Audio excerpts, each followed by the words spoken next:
Well, hi, everyone. Welcome to this week's episode of Certified Forgotten. We are normally your favorite horror podcast with 10 or fewer reviews that talks about films with 10 or fewer reviews, I should say. We don't have 10 or fewer reviews on Rotten Tomatoes ourselves.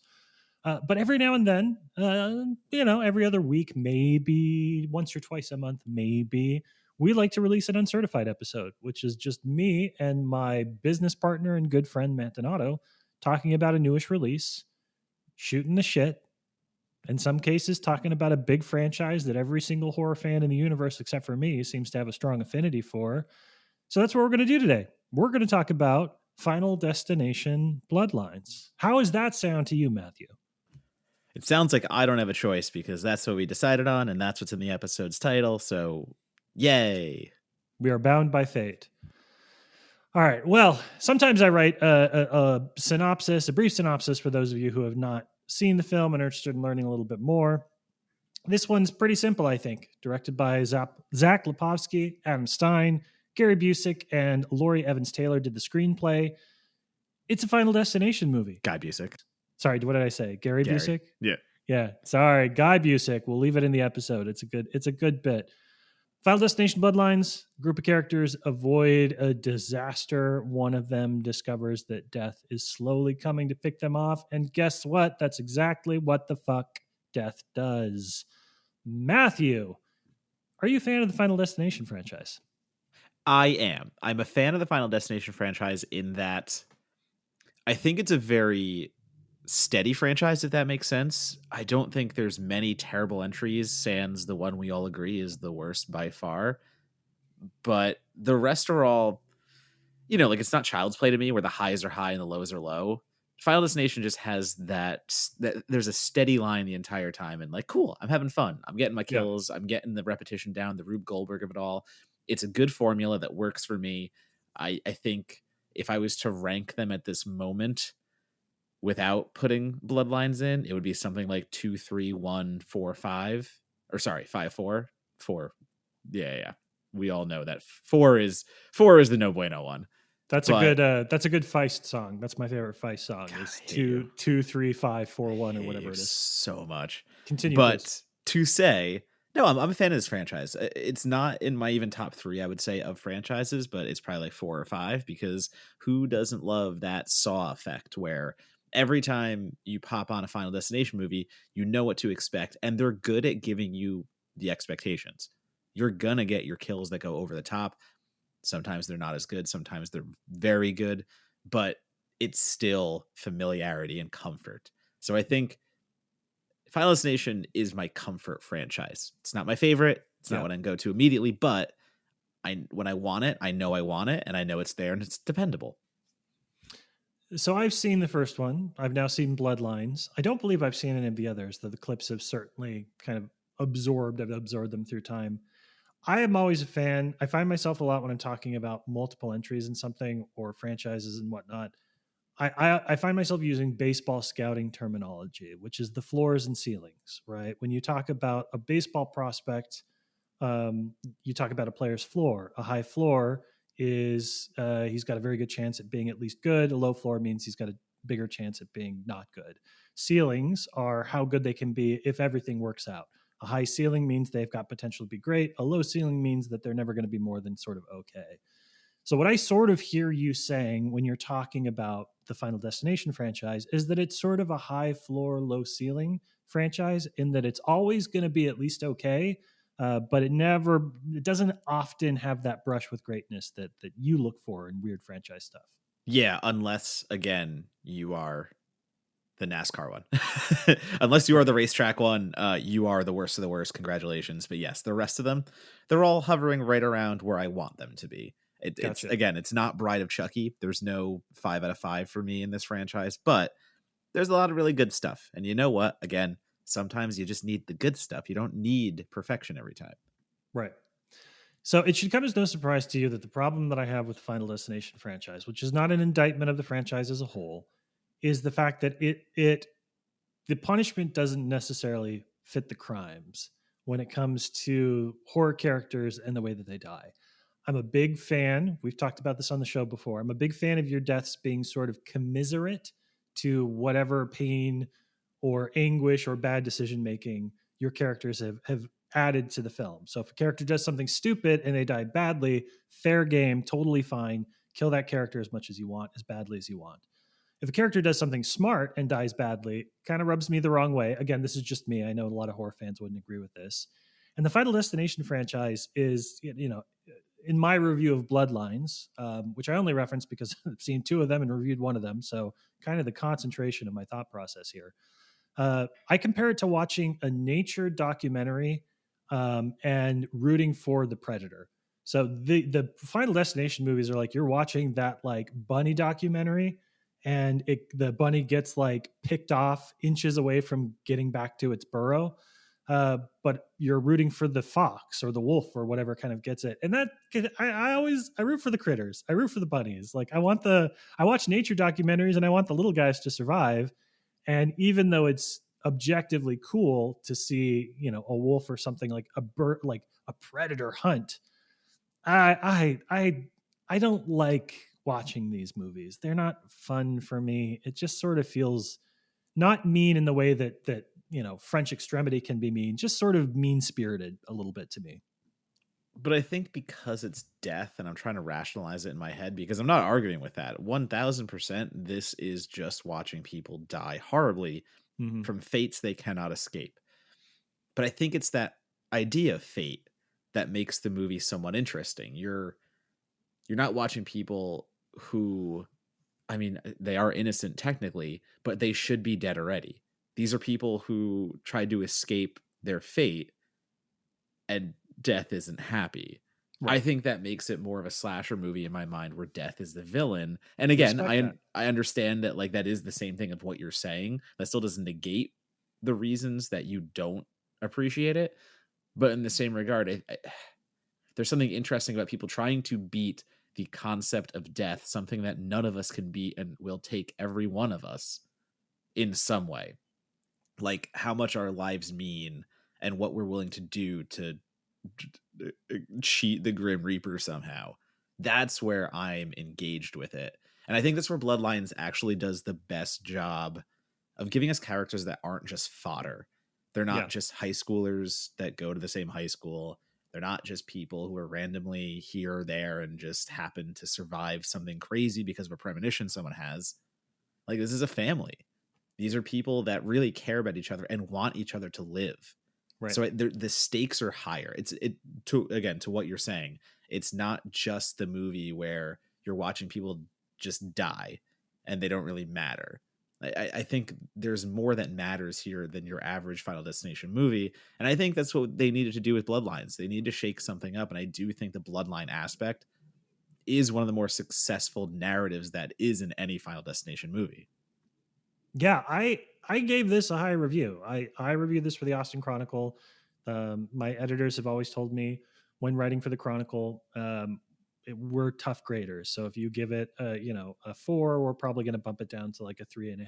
Kind of like negotiation in terms of like, it's not that they don't appreciate what you come in with. It's just the notion of we grade a little bit. Everything is like tilted a little bit towards the harder end of the scale. You get your chance to fight for your grade if you want to, but they're going to be like, everything's harder than you think.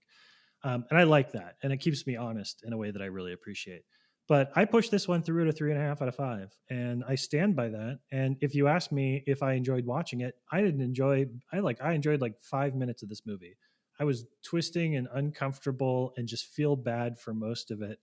And I don't think these are mean movies. Like I don't think that the film doesn't revel in the bad things happening, because death in Final Destination is often really fast. Like death itself happens, like you are alive and then you are dead. So it's not like it lingers on the death scenes itself.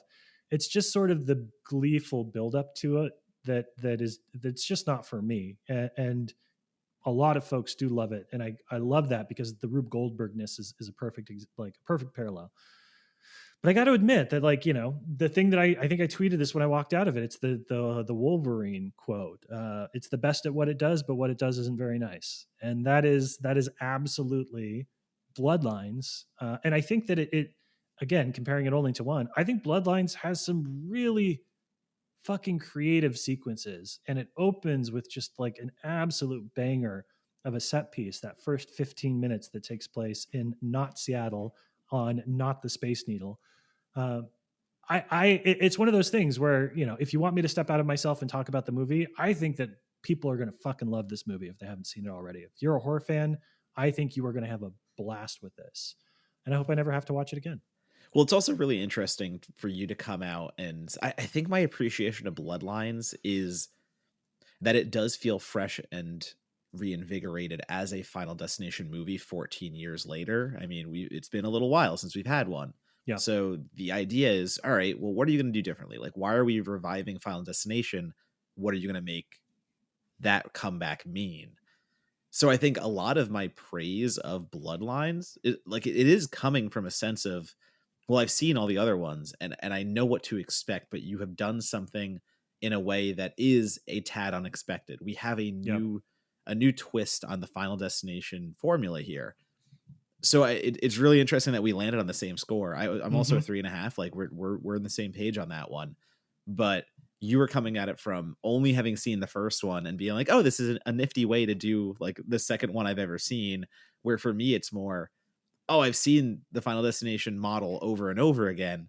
It's so rad that like the next one I am seeing after a slew of them is this reinventive. So just coming from different angles, but having the same appreciation, it's interesting to me. Like I don't know if I hadn't seen any of the other ones, there are some callbacks here. There are some things here and there, but you don't need to, you know, it doesn't belabor the other films that much, let's say.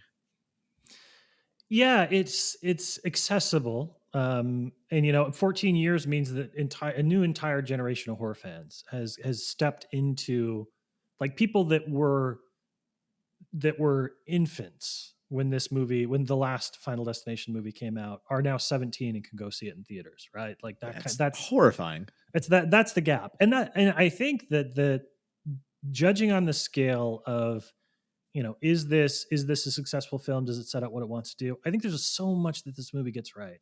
I like the fact that there aren't any real names, no disrespect to the cast, but like that there aren't any names, because it kind of creates like an equal playing field for everyone. It allows them to put more of their time and effort into kind of the budget of the set pieces than, you know, trotting back a list of you know, flashbacks or some kind of thing with cast members. Harder to do in the Final Destination franchise, admittedly. But, you know, I like the fact that this is kind of committed to this family and this world that it created. And I also got to say, like, part of my positive response to this is it's another certified forgotten regular complaint. It's fucking well lit. It's extremely well lit. You can see all of the big disastrous set pieces as they're happening. It's not a mush of like natural lighting that's going on.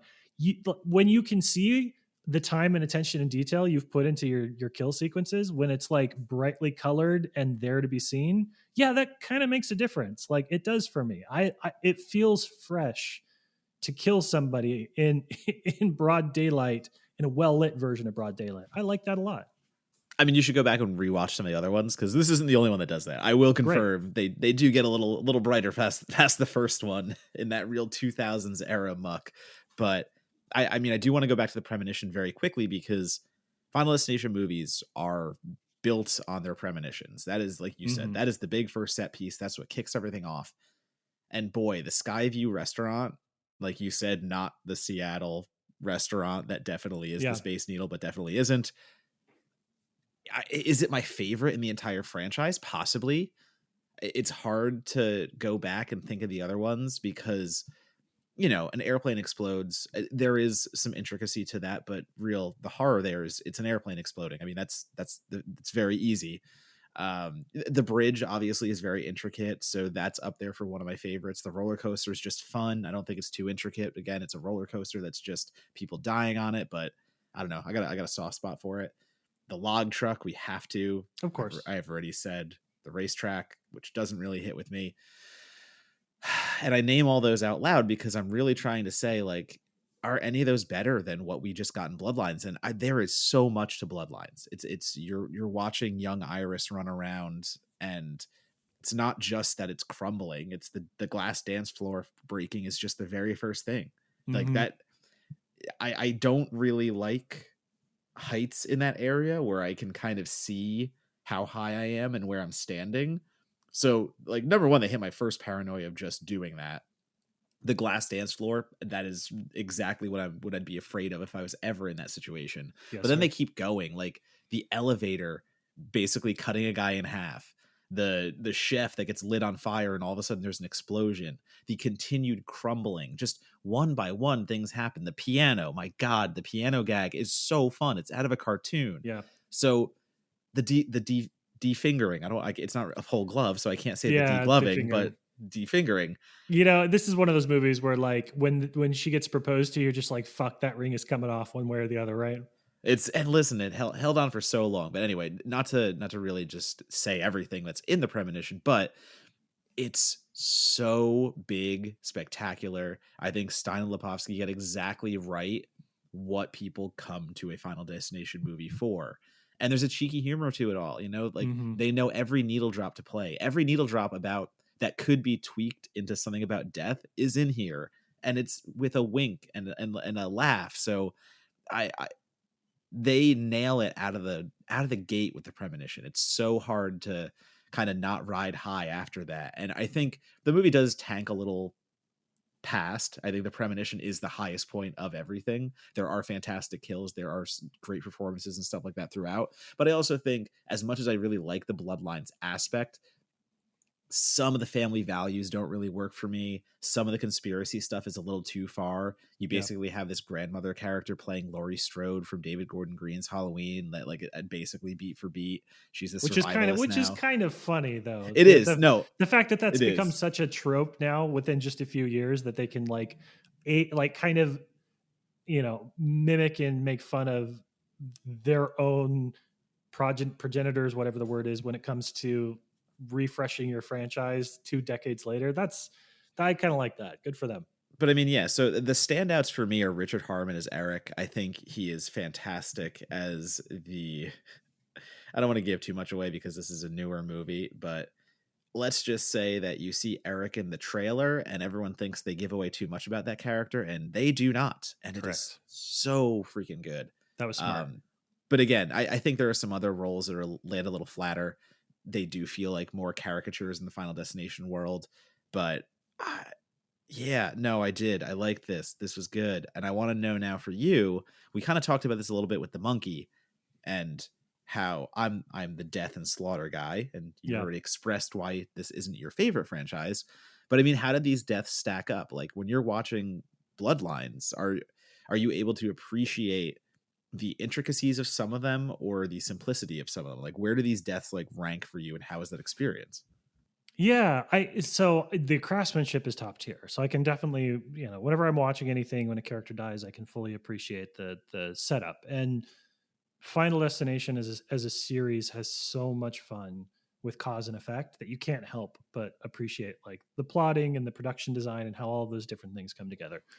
I think if I were to watch this again, I would probably have a much better time with it, personally, rather than just objectively, because I think I wouldn't have to anticipate or kind of, you know, dread like those pre-kill, you know, the stretching the rubber band as far as you possibly can, knowing it's going to snap eventually, but when is it going to snap, right? I think that's something that once you know when characters die and how they die, you can kind of just like sit back and enjoy the ride a little bit more. But I like that you brought up the monkey, because while you were talking about the Skyview sequence, the thing that came to mind for me is I like my over the top horror to be sort of mid century modern. I like it when films jump back in time and have like um, out of place or death sequences, and for the period that we think of as mild mannered and mundane, for that to be splatterific. I think that's really funny. Can be done really funny. And honestly, the Skyview scene, the thing that popped to mind for me was, and I know you're going to like this, the opening sequence for Ghost Ship. It's that same kind of energy. You can't see it, but Donato into the camera just gave a big smile and a point. He knows what I'm talking about. It's that kind of like highbrow, lowbrow mixture of energy that is such a fine line to walk. But when you can get it, and I'll use the Supreme Court definition of pornography, I can't describe highbrow, lowbrow. I just know it when I see it. I do think that a lot of what this movie is operating in, especially with the kill sequences, is this highbrow, lowbrow approach to death that does really work. Like, yeah, it's no fun to watch characters die, especially if maybe, quote, they didn't deserve it. But if they have to die, the way they die in Bloodlines is the way that I would want them to go as an audience member. So what's the favorite? I mean, that's Final Destination. That's every conversation about Final Destination. What's the What's the favorite for favorite? you? Because I was talking about this with Perry when we were live streaming, and I don't know if my favorite will be the favorite of most, because I feel like there's one easy answer, and then there's one answer that I appreciate just for how fucking brutal it is. Are we going to enter spoiler territory here for those that are? Do you want to talk Yeah, honestly and openly about it? Okay. Why yeah, don't you? we got like 10 minutes left, so I think honestly and openly now for the rest of the episode. Let's do it. Tell me what your favorite one is. I'm gonna replay in my head really quickly and see if I can land on the one I like. My favorite is going to be the garbage truck. And the MRI machine, the magnet, and the piercings, all about it. It's brutal. It's gory. It's everything you want. There's a lot to it. It's a classic Final Destination kill where it takes so long and it's so painful and so gross.